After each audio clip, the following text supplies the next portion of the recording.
Xurshid Do'stmuhammadning Mirkomilboyning qazo bo'lgan namozi hikoyasi tarixiy mavzuda yozilgan bo'lib, u mashhur andijonlik boy va jamoat arbobi Mirkomil Mirmo'minboyev qismatiga bag'ishlangan.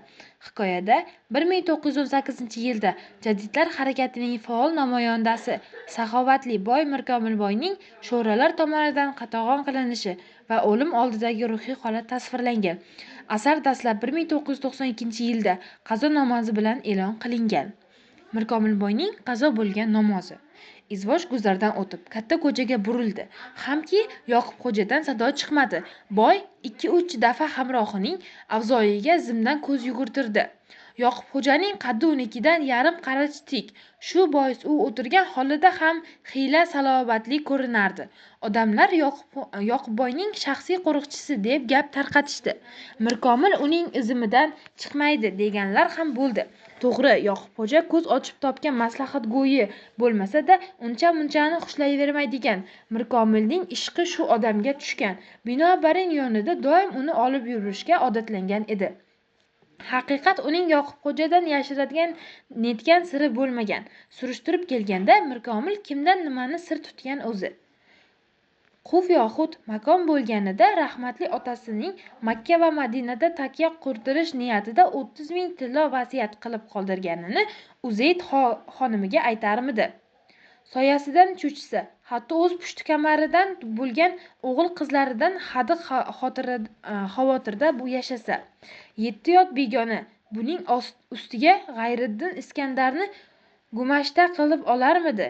Ikki ko'zining bir yang'ili yonidagi uzoqlashmaydigan Yoqubxo'ja ham gumonda yursa, uni do'stimi dushmanimi deya bosh qotirsa, odamning har narsa bo'lgani yaxshi emasmi?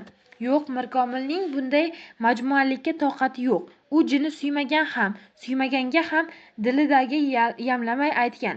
Izvosh ko'tarmadagi zavod ko'chasi muyulishiga yetdi.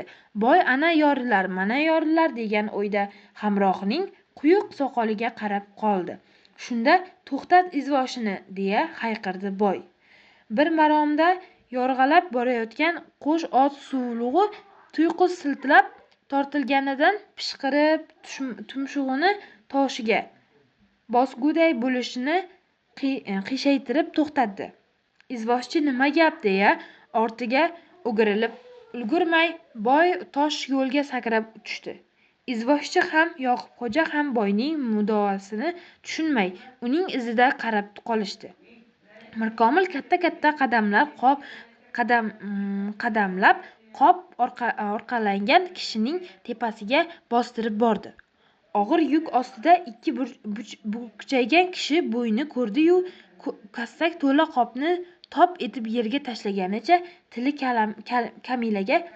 kalimaga kelmay qo'rqqanidan salom berishni ham unutdi. Qayoqqa ketyapsan, ko'rnamak? O'takasi yorilgan kishi duduqlandi. Boy uning javobiga muhtoj emas edi. Kupa kunduzi o'zi qilmaganmi? Changda belangan, yag'ri chiqqan oq yaktakning yengi bilagiga qadar shimargan, ishchi quloq chakkasiga bexos tushgan. Tarsaki zarbasidan chayqalib borib devorga suyanib qoldi. Izvosh zavod darvozasining ro'parasiga yetmaganiga Yoqubxo'ja tilga kirdi.